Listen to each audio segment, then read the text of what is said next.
दोस्तों आज हम बात करेंगे सिफली जादू के बारे में कि सिफली जादू कैसे करते हैं, किन चीज़ों से करते हैं, वो क्या क्या है, ताकि आप उन चीज़ों को संभाल कर रख सके और आइंदा सिफली जादू से हिफाजत रह सके।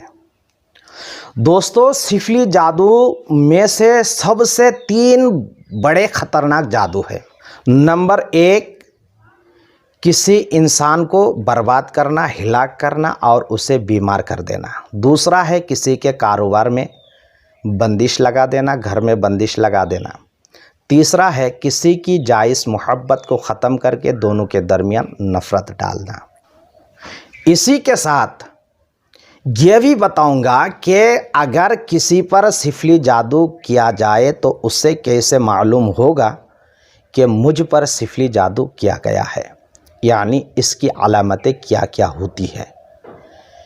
एक एक करके डिटेल्स के साथ आज मैं आपके सामने पेश करने वाला हूं, बस आप वीडियो को आखिर तक ज़रूर देखें। अस्सलामु अलैकुम व रहमतुल्लाहि व बरकातुहू। दोस्तों मैं हूं उबैदुल्लाह, मैं फिर से आपकी खिदमत में हाजिर हुआ हूं बहुत ही इम्पोर्टेंट टॉपिक के साथ। दोस्तों आइए सबसे पहले हम बात करते हैं कि किन चीज़ों से सिफली जादू किया जाता है, वो चीज़ें क्या क्या है। आप ध्यान से वीडियो को देखें। नंबर 1, मैयत की खोपड़ी, चाहे वो मैयत मुसलमान हो या फिर गैर मुसलमान। जादूगर कब्रिस्तान या फिर शमशान से किसी भी तरीक़े पर उसे हासिल करते हैं। नंबर 2, जानवर की खोपड़ी। कुछ जानवर ऐसे हैं जिसे जादूगर उनकी खोपड़ी को हासिल करते हैं जादू की दुनिया में कामयाबी हासिल करने के लिए। नंबर 3, उल्लू की आँख। नंबर 4, बकरे का दिल।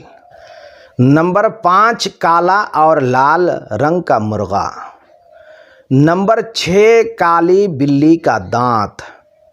नंबर 7, कबूतर का खून। नंबर 8, इस्तेमाल किया हुआ कपड़ा, चाहे वो कपड़ा पुराना ही क्यों ना हो। नंबर 8, आपके हाथ और पैर के नाखून। नंबर 9, आपके सर या जिस्म के बाल। नंबर 10, इस्तेमाल किया हुआ कंघा।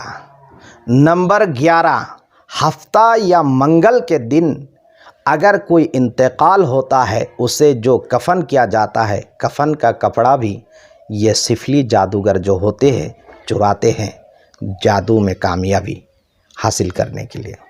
नंबर 12, शमशान का कोयला या फिर मिट्टी। नंबर 13, कब्रिस्तान की मिट्टी।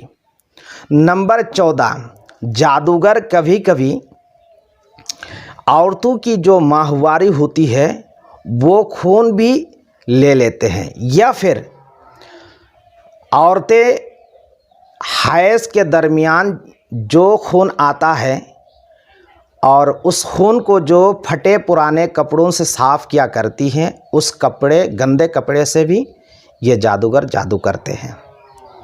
नंबर 15, तरह तरह के जानवर की खाल और उनके खून। दोस्तों ये 15 बहुत ही इम्पोर्टेंट चीज़ है जिसके अलावा कोई जादूगर जादू कर ही नहीं सकते हैं। और किसी इंसान को अगर कोई जादूगर हिलाक करना चाहता है, बीमार करना चाहता है, इन्हीं 15 चीज़ों में से किसी 1, 2, 4, 5 चीज़ों को लेकर शैतान का नाम लिखते हैं, कुछ तंत्र मंत्र पढ़ते हैं या फिर कुछ लिख कर शमशान कब्रिस्तान गाड़ दिया करते हैं, तो वह इंसान हिलाक हो जाता है, बर्बाद हो जाता है, बीमार पड़ जाता है। ये कभी कभी अपने दुश्मन जादूगर से भी कराते हैं। ये रहा दोस्तों किसी इंसान को बर्बाद करने के लिए जो चीज़ें इस्तेमाल की जाती है वो चीज़ें। अब हम बात करेंगे कि अगर किसी के कारोबार में बंदिश लगाते हैं तो वो किन चीज़ों से बंदिश लगाते हैं, या फिर किसी के घर में या तो नौजवान लड़के लड़कियां की जो शादी की बंदिश लगाते हैं तो उन बंदिशों को जो है कैसे लगाते हैं और किन चीज़ों से लगाते हैं। तो देखिए, बंदिश की जहाँ तक बात है, बंदिश लगाने के लिए ज़्यादा चीज़ें इस्तेमाल नहीं करते हैं। बंदिश लगाने के लिए बकरे का दिल, बकरे का खून और कबूतर का खून या फिर मैयत की खोपड़ी, बस यही 2-3 चीज़ों को इस्तेमाल करते हैं। और कुछ जादूगर ऐसे हैं कि आपके घर के कुछ फटे पुराने कपड़े या फिर आपके घर से या फिर आसपास से कुछ मिट्टी उठा लेते हैं और उन्हीं चीज़ों को इकट्ठे करके कुछ तंत्र मंत्र पढ़कर और उस पे कुछ लिखकर वो कारोबार में बंदिश लगा दिया करते हैं। दोस्तों, यहाँ पर एक बात मुझे बोलना ही पड़ेगा, क्योंकि कुछ लोगों का कहना है कि हमारा कारोबार चल रहा है या फिर हमारी लड़की की शादी या फिर लड़का की शादी हो रही है, तो बीच में जादूगर ये सब बंदिश कैसे लगा सकता है? क्या जादूगर बीच में आकर खड़ा हो जाता है या फिर किसी को खड़ा कर देता है? दोस्तों, ऐसा कुछ नहीं है। देखिए, मैंने सिफली जादू के बारे में कई वीडियो में पहले बना चुका हूँ, उसमें अच्छी तरह से मैंने समझा दिया। ये एक तरह का शैतानी इल्म है, शैतानी जादू है।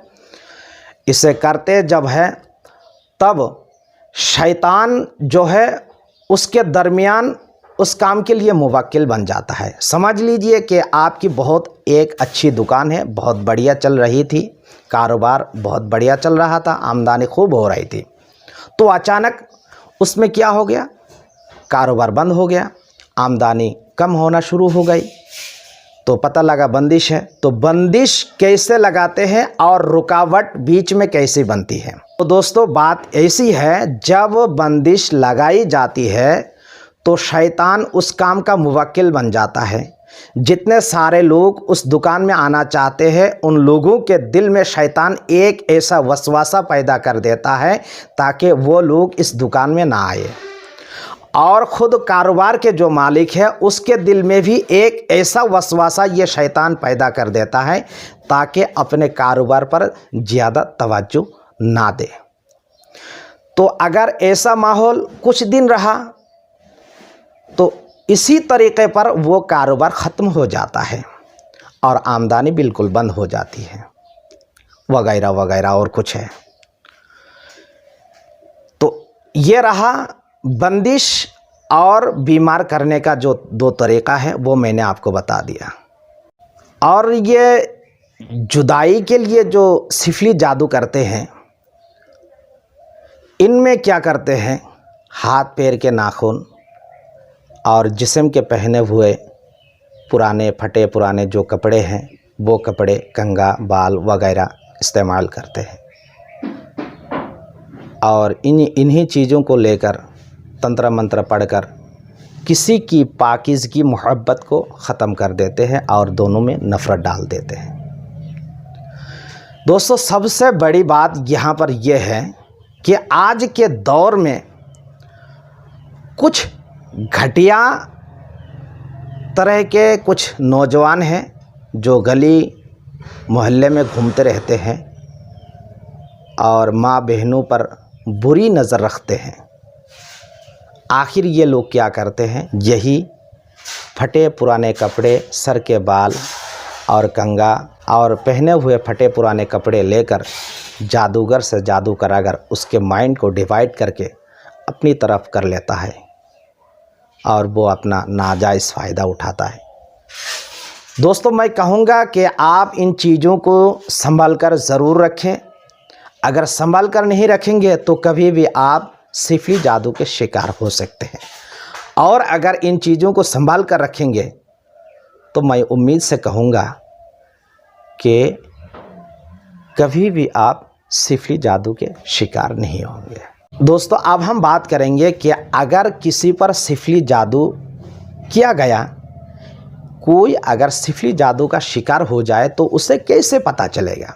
ये भी बहुत इम्पोर्टेंट टॉपिक है, क्योंकि आज के दौर में ढोंगी की कोई कमी नहीं है। ढोंगी हर गली में है, हर गांव में है।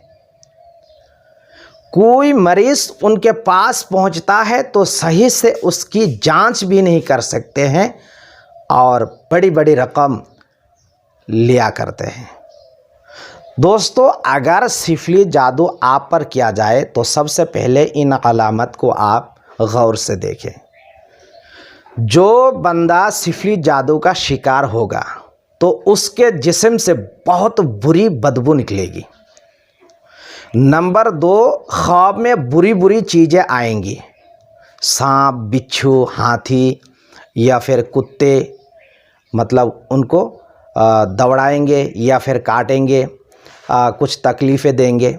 नंबर 3, कोई अगर सिफली जादू का शिकार हो जाए तो वो कहीं भी जाएगा तो उसके सर के ऊपर 1, 2, 3 कौवे या फिर उससे ज़्यादा भी हो सकते हैं उड़ते रहेंगे और चिल्लाते सींचते रहेंगे।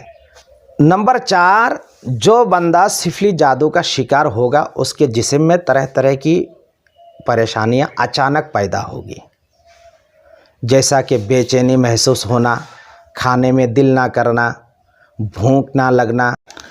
ऐसी बीमारियां पैदा होगी कि आप उनको इलाज के लिए डॉक्टर के पास लेके जाएंगे और डॉक्टर उन्हें दवा वगैरह देंगे।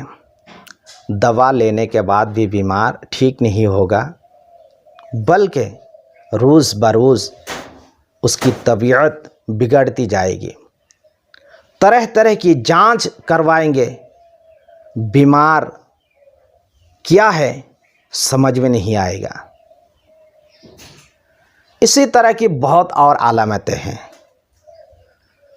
अगर ज़रूरत पड़े तो मैं इसके लिए दूसरी एक वीडियो बना दूंगा। दोस्तों, आज जिस टॉपिक पर गुफ्तगू की गई है, उम्मीद करता हूँ ये बहुत ही कीमती गुफ्तगू है, आपको ज़रूर पसंद आई होगी। अगर वीडियो पसंद आए तो दिल से एक लाइक ज़रूर करें। इस तरह की वीडियो देखना पसंद करते हैं तो चैनल को भी सब्सक्राइब करें। आज के लिए इतना ही। मुलाकात होगी एक नई वीडियो और नए टॉपिक के साथ। तब तक के लिए दे इजाज़त। अस्सलामु अलैकुम व रहमतुल्लाहि व बरकातहू।